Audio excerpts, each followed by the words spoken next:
Well, good afternoon. I apologize for being late. I think what we found was that Speaker Moore was in one room waiting on me, and I was in another room waiting on him. So this isn't an omen, is it? no, we're still smiling. We came together at the end, so there you go. It's all perfect. So welcome. We appreciate y'all being here. The speaker and I will take your questions in just a few minutes. I think we both would like to just talk about a couple of things in advance. I want to express my appreciation to my Senate colleagues for again selecting me as the Senate President Pro Tem. Looking forward to the next this upcoming session in the next 2 years. Working with the members of the Senate, working with Tim Moore as Speaker of the House and the House members, and working with Governor McCrory and people in the executive branch to hopefully continue some of the things that we've done over the past 2 and 4 years. And a couple of those things, as you've heard me talk about before, is tax reform. I think we're beginning to see the fruits of a lot of work that went into the tax reform that took place. I think it has made North Carolina a more competitive state in terms of our business tax climate. The rankings are fairly clear as far as that's concerned.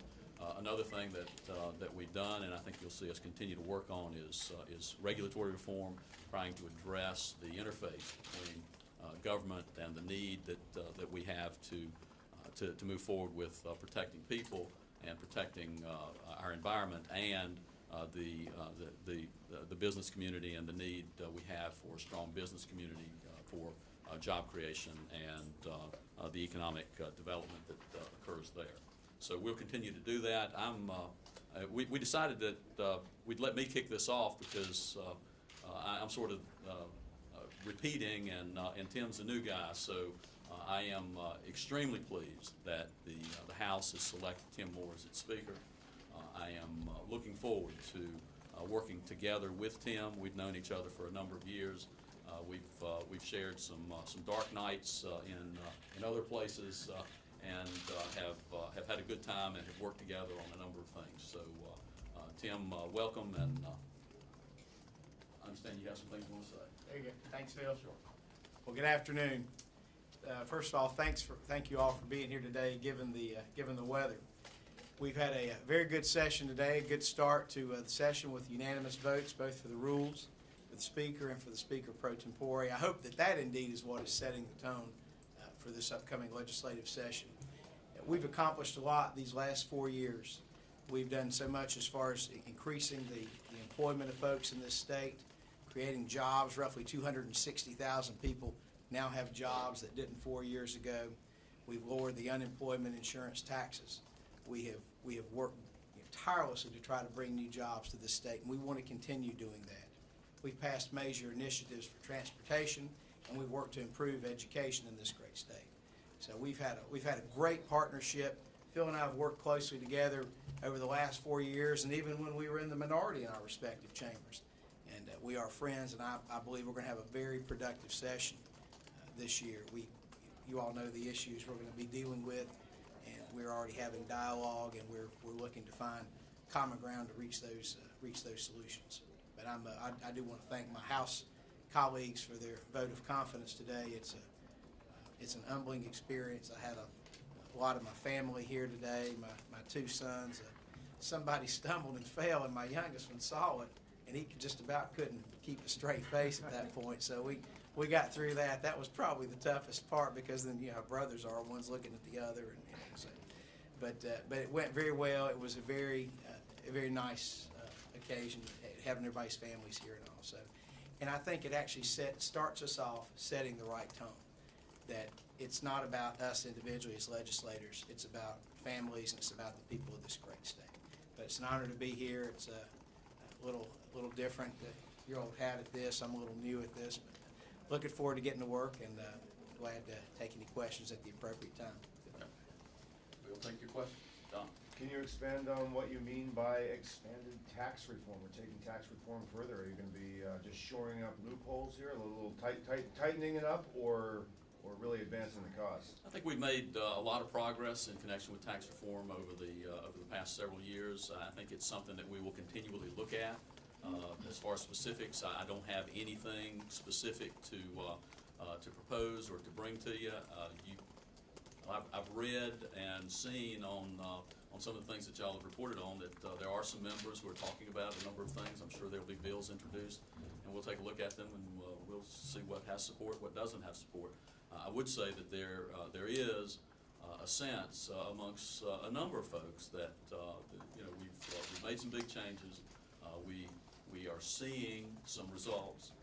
We are seeing some things that we like, and we've got some things that we need to let a little more time go before we know exactly how we're doing. So we'll just.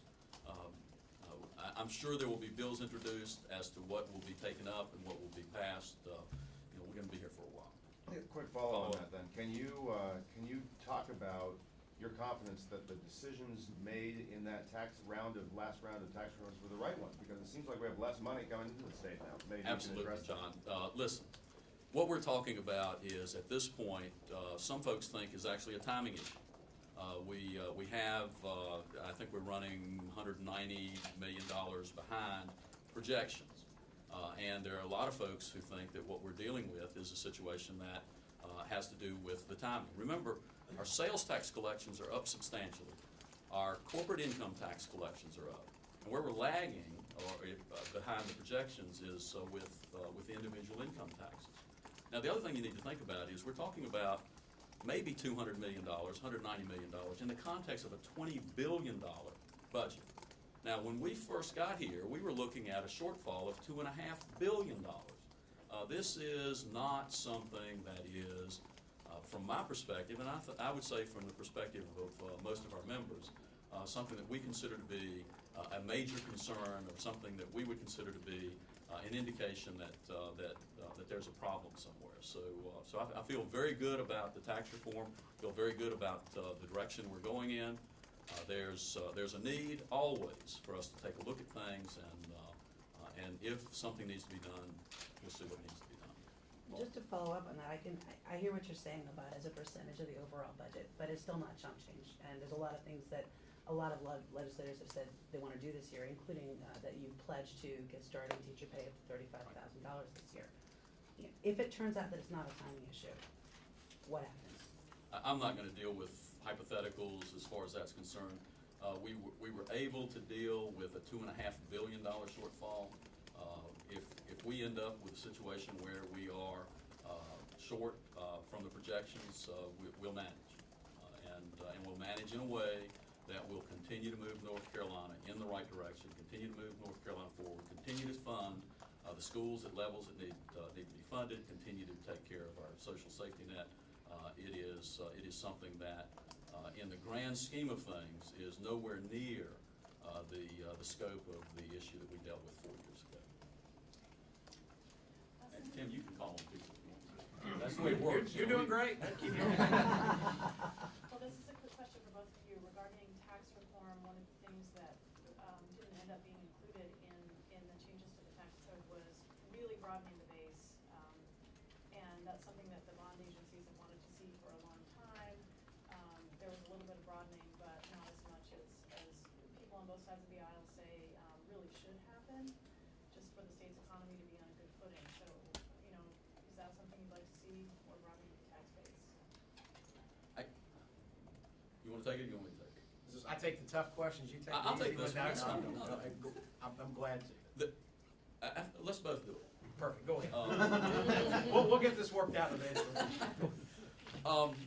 There are a number of members who are still talking about broadening the base. I think there will be some discussion about that. I have not counted noses. I'm sure the speaker has not counted noses. I don't know where we would be with that. Haven't seen a specific proposal, but I do think it's part of that larger discussion. I don't think you're ever finished with looking at what sorts of policies are appropriate for you to consider to try to make things better. So I think there'll be some discussions about that. It's kind of early for me to see whether or not we're going to have any specific legislation approved or even introduced at this point. And I agree with Phil on this. It's too early to tell. I have have always supported limiting taxes, and so anytime you talk about broadening the base, you want to get into that's a conversation that really goes beyond one we can fully have today. Because I feel certain on our side, we want to make sure that anything we do along those lines would be revenue neutral in other ways. You pick one. Hi. Earlier, just a few minutes ago, your Democratic counterparts were here talking about some changes to ethics laws in light of what has been occurring, or some accusations made regarding Governor McCrory. Two of the things, one would be to place a ban on outside earned income for full-time politicians like Governor McCrory and others.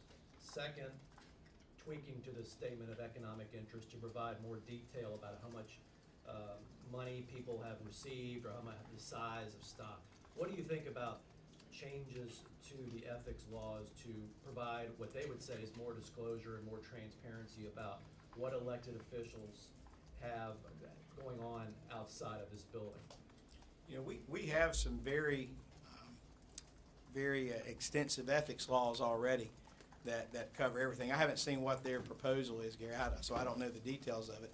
And from everything I've seen, there's no merit to the criticism, frankly, that's been levied against the governor on this. It appears that it's coming from a liberal activist group, and it's all politically motivated. And it's always unfortunate when that happens. It's always better if we can focus on the merits of issues and not get into those kinds of things like that. But we have to disclose quite a bit as it is. I'm not sure what else you would disclose that we don't already.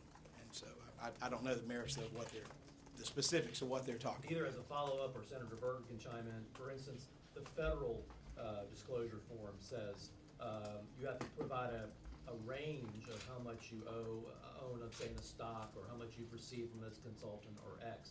Right now, the SEI just says anything above $10,000 and doesn't put a more narrow dollar amount on that. I think if a bill's introduced to make specific changes, or if we get a recommendation from the Ethics Commission that certain things may need to be modified, obviously we're going to take a look at it.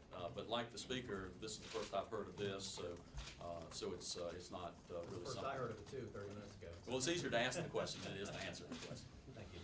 That's what they tell me anyway. That's right. What can we expect to come up this session with incentives, whether it's, JDIG, the governor's already said he wants something to happen in the early weeks of the session, and we've got the film incentives folks still rattling cages, and historic preservation. What can we expect in either chamber on any of those, or all of those? Let me go first this time. We'll flip a coin from now on. Is what, that question actually, in some way, piggybacks on the question about tax reform, because some of what you're talking about are things that were dealt with in tax reform, and so I'm sure there are folks who would like to revisit some of those and discuss some of those.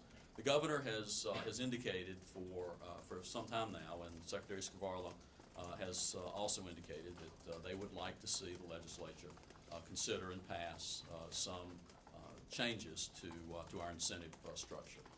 I would like to defer until I see specifically what they are proposing. We had a bill last time, I think it was 1224, that passed the Senate. There were some parts in the bill that folks in the House didn't like, and we were unable to see that passed into law. So let's see what the governor proposes. I think there's support in both the House and the Senate. You can speak to the House for sure, but I think there's support for doing everything that we can to try to make North Carolina a competitive place for the creation of jobs. Does that mean that we continue to go down the incentives road that we've seen in the past? Do we do some other things in addition to the tax reform? We'll just have to have that discussion, and let's see what the governor proposes.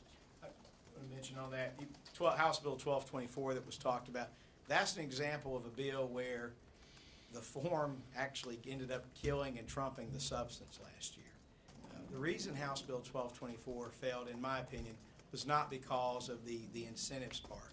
It was because of a lot of the other things that we loaded on voted on the bill, and I certainly share responsibility in that as rules chairman at the time.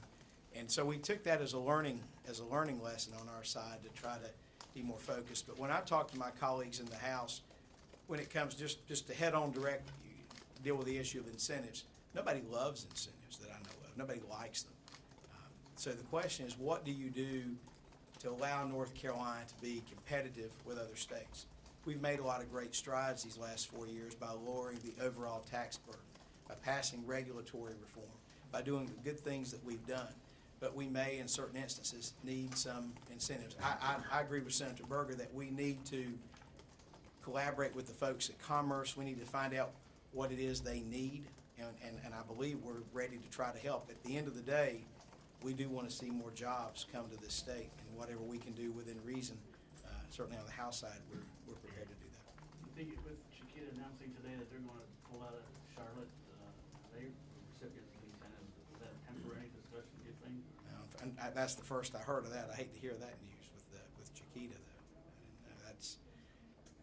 You don't know why companies locate. You don't know why they leave sometimes. Back before I was here, I was active with our local Economic Development Commission, and I'm in a county that's been economically distressed, a rural county right on the state line. We could look across the state line and see what was going on in Greenville-Spartanburg. We saw what happened with BMW. We saw the other growth.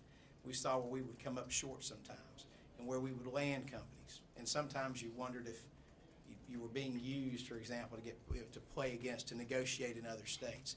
So it's hard to really get in there and know the real reasons things happen, but anytime you hear of a company not coming here or leaving you, you kind of kick yourself and you always wonder what could you do better to keep that from happening. You ended last session, the House and Senate having some disagreement on Medicaid and Medicaid reform. I think even punting on a proposed special session to continue those discussions. Your interim committee that was looking at the form of what Medicaid reform might look like basically sent you a report that says, well, yes, we think there ought to be some. Have you all had any discussions about what that might look going forward, how you might bridge some of those differences, and if at some point you might take on what Governor McCrory has hinted at a few times, which is Medicaid expansion? Members continue to discuss reform. I think there's broad agreement that Medicaid reform is something that North Carolina needs to address. The question of specifically what that reform looks like is one that we are at this point unable to answer in terms of there being a majority in the House and a majority in the Senate that says this is what it'll be. I think we will continue as we move forward to look at that. I think the issue of Medicaid expansion is one that we've answered time and time again, and I don't see that the answer is any different at this point. There is, in my view, no good case that can be made that Medicaid expansion is the right thing for us to do in North Carolina. I continue to be unconvinced that Medicaid expansion is a good idea. We acknowledge there's some problems with Medicaid, and I think we need to find a way to come up with a reform program to address some of the spending, address the waste. I don't think just throwing more money at it is the solution. And what happens, of course, if there's money that comes in from the federal government now, but that could very easily go away in 2 years, and then the state is stuck picking up the tab at that point. I just don't think that's a good long-term play for us to make.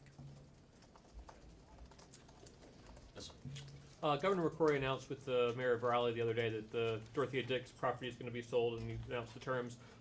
What's y'all's reaction to the terms that the governor came up with, and is there any possibility that we could see legislation react within the legislature to either revise those terms or kill the deal? Well, what I would say is I like the process that has been engaged in at this point. What you've had is the executive branch and the city of Raleigh spent a good bit of time looking at this, and my understanding is there's been a pretty good bit of give and take on that. As far as the specifics of the proposed agreement, we're still looking at it, and the thing that that I have said consistently, and I think a number of members have said consistently, is that what we have is we have a state asset that we're talking about transferring, and it's not it is a state asset that I think everyone acknowledges has value, and we want to make sure that the taxpayers of the state receive fair consideration for a transfer if that takes place, and we're looking to see if that's what the governor has come up with.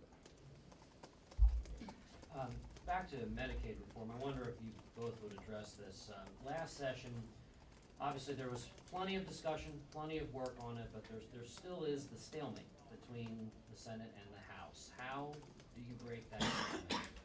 Well, during the interim, a couple of committees have met and discussed this, and I understand there have been some conversations between the stakeholders.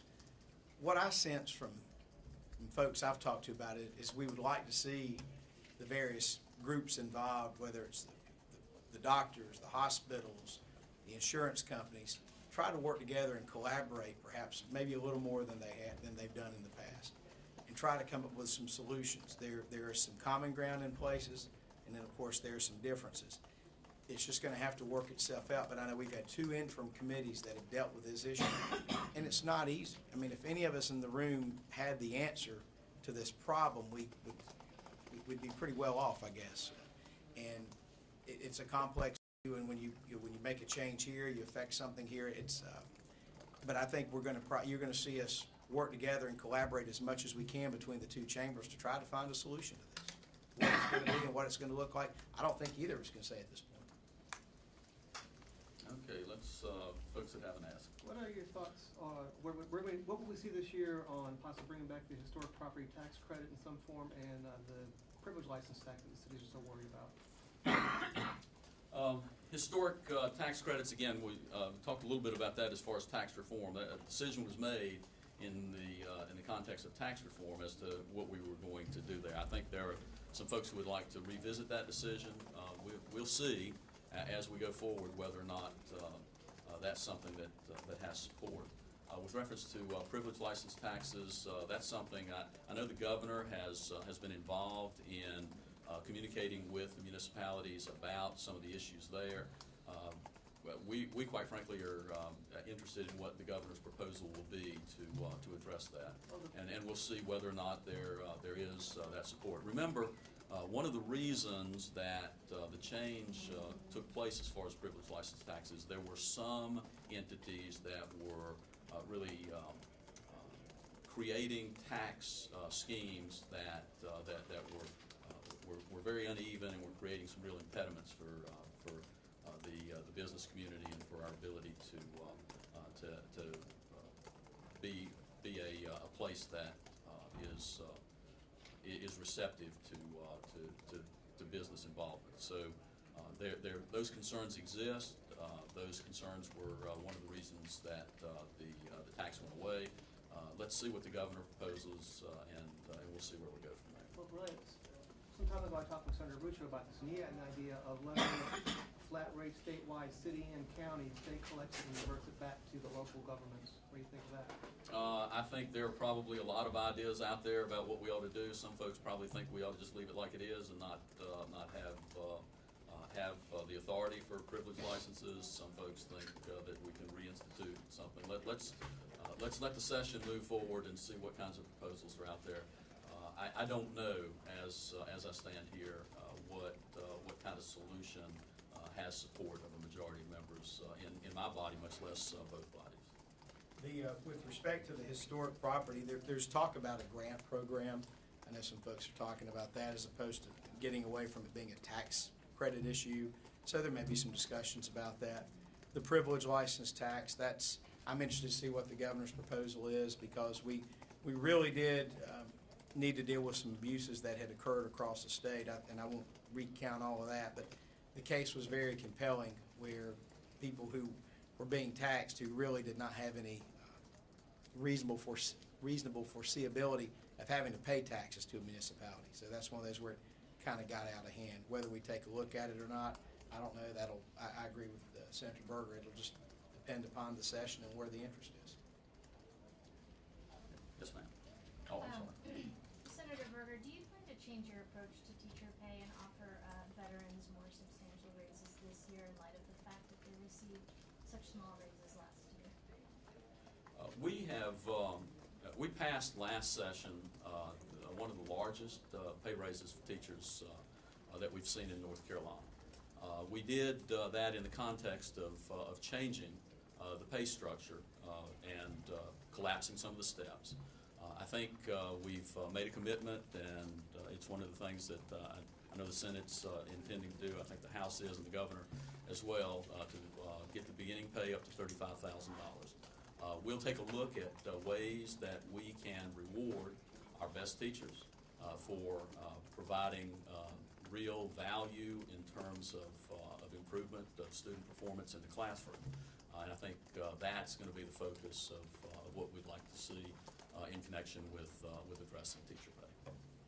You know, the whole idea of public education is not just a political issue for me. I have two sons who are in the public schools, and so it's very personal. I'm personally invested in this, frankly, more so than politically invested, if you will. I'm proud of the pay raises we passed this year, and we did the pay raises that did benefit newer teachers more than more seasoned teachers, because that's where the folks at DPI told us they needed to focus, because that's where the high turnover was, that's where the real disparity was, and we needed to make sure that we took care of that. I would like to see us do more for veteran teachers, absolutely would. Believe me, I've got a lot of relatives who are teachers, and I hear about it all the time.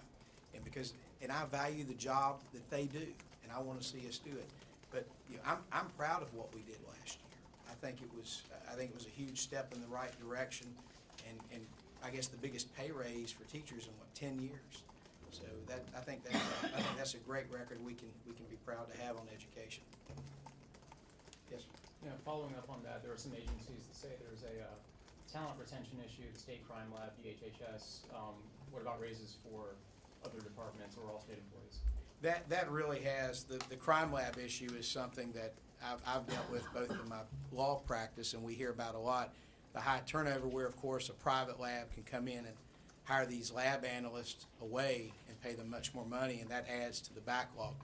We're going to have to deal with it. We're going to have to find some way to deal with it in terms of staffing, whether it's pay raises and other things that the AOCs come to us and the other agencies. And I believe on our side that we want to try to find a way to do that. As far as other state employees, of course, all state employees got a raise this year. And depending on the economic circumstances, we'd always like to do that. But it's a little premature to know what we can do and how far we can go till we know exactly how much money we have. Yes, sir. Yeah, since the last session, there've been at least 3 constitutional challenges to the way certain committees are appointed: coal ash management, rules review, and mining and energy. Wondering if there's going to be a legislative response to that, as well as a legal response to it, and how you think those lawsuits are going to unfold, or if there is some way to work that out with the parties. Legislation. You know, in my professional life, I try to predict for clients how cases are going to turn out, and sometimes I'm right, sometimes I'm wrong. So we feel very confident that the position that has been taken by the legislature, both recently and long-term, is entirely consistent with what we are doing and what we intend to continue to do with reference to boards and commissions. We feel like the courts will vindicate that position. We feel like the precedent is that the courts have previously vindicated that position. I don't know that there will be any specific legislative response, other than I don't anticipate us making any changes in how we deal with those issues. And I agree completely with Senator Berger on that. I think our legal position is very strong. Again, I try to predict that also. And it is, the precedent for years and years is that the General Assembly has the right to name appointments to various commissions and boards. It's not overstepping the legislative authority in doing so. And I don't predict either a legislative response to the lawsuit or to the challenge, but I don't see any change in what we're doing. No, and remember, there's another good reason for us to have the ability to make those kinds of appointments. And that is that there are some commissions that need to have some independence from both the legislative branch and from the executive branch. And that independence is actually bolstered by the ability of both the General Assembly and the executive branch to appoint members to certain commissions.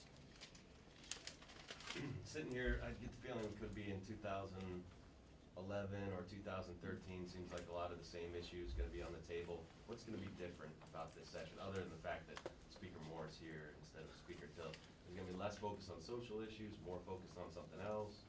What are some issues that are going to come up that haven't? Well, if you look back at the list of social issues, for example, that when we came in 2011, we wanted to deal with, we've addressed most of those. And so they're done. And so I think we're at a position now where we can focus on governing, actually moving forward with managing the affairs of state, working on our budget, trying to improve efficiencies. I mentioned an initiative today that I talked about in my acceptance speech about trying to engage in some more public-private partnership on the after-school issue with agencies that already exist, something that wouldn't cost much money. And those are things I think we ought to look at doing, making sure we're being responsive to folks back home. But above all, on top of all of that, is doing whatever we can to bring more jobs to this state. And I think I'm committed to see us focus on economic development, job retention, and job growth. That, to me, those are the top three issues, if you will. You know, former Senator Dunstetter used to, when we were in the minority, and then again when we were in the majority, used to remind our members about either the failure of state government to do what he called the basic blocking and tackling of government, and the need for us to do that. There are a number of recurring issues that are just always going to be there. Education is one of them, and so that's something that we're going to talk about. Regulatory environment is another. We're going to be talking about that. So a lot of these issues recur, and a lot of these issues are things that unfortunately may not be so sexy. So but it's something that needs to be done. I think one of the things that we want to do is to make sure that the message is out there that we want to build on what we've done over the past 4 years, and build on it in a way that we capitalize on the fact that our unemployment rate has been cut almost in half. We capitalize on the fact that there are 260,000+ people in North Carolina working now that were not working 4 years ago. That we capitalize on the fact that our education reforms are beginning to show great promise, particularly Read to Achieve and some of the initiatives that have taken place that hopefully will improve the outcomes for kids as we go forward. So while I'd like to be able to stand up here and tell you that there's this great new initiative out there and we've got all kinds of money to pay for it, that's just not where we are. I don't know that it's where we're going to be. I know the governor is talking about infrastructure. I think that's one of the things we've not, other than the transportation reform measure, we've not addressed in a way that I think a lot of folks would like to see us address. So I think capital may be a new thing that folks start talking about a little bit more, but what we'll do there and exactly what that'll look like, I think remains to be seen. You hold up two fingers because you got two questions, or? Well, I've got two, but I'll just ask Okay. one. But it's for both of you. I'm curious what you think about Senator Brown's idea that the legislature take a look at how sales tax is distributed in the state and perhaps change that so it benefits rural counties more. That's when you talk about tax reform, that's one of several dozen issues that crops up. And politicians in both parties have talked for a number of years about how North Carolina's changing as a state, and one of the ways it's changing is that we are seeing a state that has pockets of fairly substantial growth and prosperity, and you have pockets that are struggling. One of the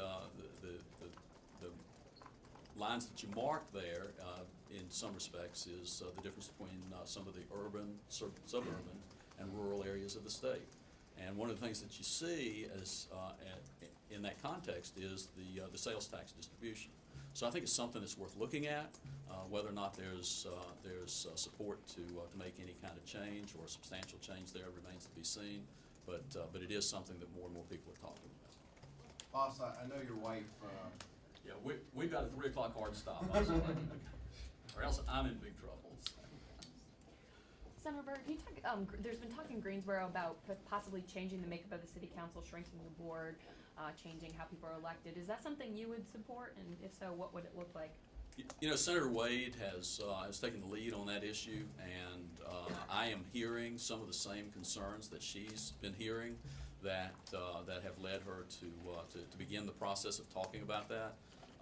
I'm interested in what her proposal looks like, but I think there are some very good reasons for making some changes, and I think she may very well be on the right track. You were asked earlier about being sued over some of the changes you made, and of course, one of the people suing you is the governor. I think fairly heard some frustration from particularly your chamber, Senator Berger, over the past couple of years with him.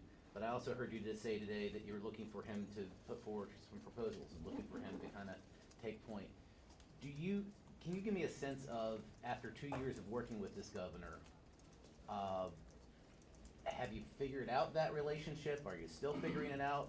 And when he does bring you those proposals, how much weight are they going to carry over here, considering some of the struggles that you've had from time to time, such as him suing y'all? I was asked a question similar to this a couple of weeks ago, and I think all relationships evolve. And the governor and I have what I consider to be a good working relationship. I think when he makes a proposal, there are two things. One, you're cognizant of the fact that it's the governor that's made the proposal, so it's not the same thing necessarily as you know, you dreaming it up or something of that nature. But so it's important to pay attention to. The second thing is the quality of the proposal. If we've got a good proposal from the governor, I think it'll meet with a good response. If there's a proposal that needs work, then we'll try to work on it. I think we probably have substantial agreement on things that need to be worked on. There are differences. Tim and I are going to have differences on how to solve certain things. You want to take a crack at that? Well, I personally like the governor, supported the governor, and we obviously will have some differences of opinion. The lawsuit over the boards and commissions appointments is one of those. But as I've said before, work together to advance common initiatives we have in common, but then when there's a disagreement, do so candidly with one another, respectfully, see if we can reach a resolution. And if we can't reach a resolution, I'll advocate for the House position every time. The other thing, Mark, and you've heard me say this before, I think all of you probably have, I think the important thing is when all is said and done, what are we doing to move the state forward? And I just don't think you can find over a 2-year period a situation where a governor and a General Assembly have worked together more to advance positive legislation that has made North Carolina a better place. Great call. Okay. Okay. Thank you all. Thank you.